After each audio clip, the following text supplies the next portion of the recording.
కొండ మురళి ఎమ్మెల్యేలను కించపరిచేలా మాట్లాడడం సరికాదన్నారు వరంగల్ డీసీసీ ఎర్రవెల్లి స్వర్ణ. పార్టీ తమకు జూలై 5 వరకు టైం ఇచ్చిందన్నారు.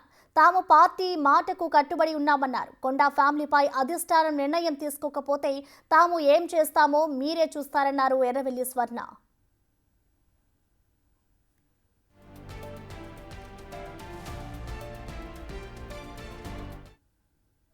ఉప్పురవ్వ వేసినట్టు పార్టీ అంతా కూడా క్రమశిక్షణతో ఉంటే కొండమురళి అనేటోడు ఒక్కడుండి అందరినీ కూడా వేలెత్తి చూపడం అనేది ఎంతవరకు సమంజసము అని ఆలోచించినాం. తప్పకుండా ఆలోచించాల్సిన అవసరం వస్తుంది కదా.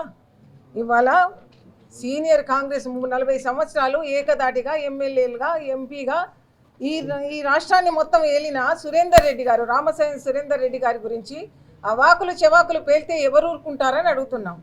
ఇలాంటివన్నీ కూడా అవాకులు చెవాకులు పేరడం మంచిది కాదు. పార్టీ క్రమశిక్షణతో ఉండాలి. పార్టీలో ఉన్న నువ్వు 10 పార్టీలు మారినవు, నీకు ఎవరి మీద గౌరవం లేదు, ఎవరన్నా కూడా నీ దగ్గర నిజాయితీ లేదు. నువ్వు అందరి గురించి మాట్లాడితే మేము ఎట్లా వింటామని అనుకుంటున్నావు.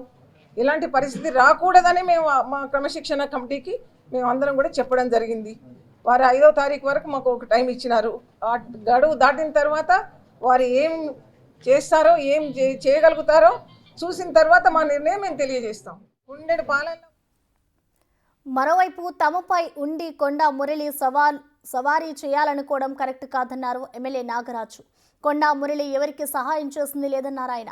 నియోజకవర్గంలోని కార్యకర్తలపై అక్రమ కేసులు పెట్టి కొండ మురళి వేధిస్తున్నారని ఎమ్మెల్యే నాగరాజు ఆరోపించారు. అలాంటివి చేయొద్దని కొండ మురళిని కోరుకుంటామన్నారు. 9,000 మైనస్ ఉన్నారు పార్టీని కాపాడమని ఎంపీ ఎలక్షన్లప్పుడు. కాబట్టి మా మీద కాదు సవారీ, వాళ్ళ కాన్స్టిట్యున్సీలో చేయమనండి సవారీ. We are not against him. వాళ్ళ కోసం మేమేం తప్పుడు మాట్లాడతలేము, తప్పుడు చేస్తలేము. వారు చేసే క్రమశిక్షణ రహితమైన పనులకే తప్ప ఎవరిని పడితే వారిని తీసుకొని పోలీస్ స్టేషన్లో పెట్టి కొట్టేయడం తప్ప అని చెప్తున్నాం. సో ఇది ముఖ్యంగా దీనిపైన మేము మాట్లాడదలుచుకున్నాం. నా కాన్స్టిట్యున్సీలో జన్ను అనిల్ అని ఎలియాస్ చిట్టి అంటారు, అతన్ని అకారణంగా కొట్టించినందుకు నేను ఫిర్యాదు కూడా చేయడం జరిగింది. సో ఇలాంటి చర్యలు వద్దనేది మా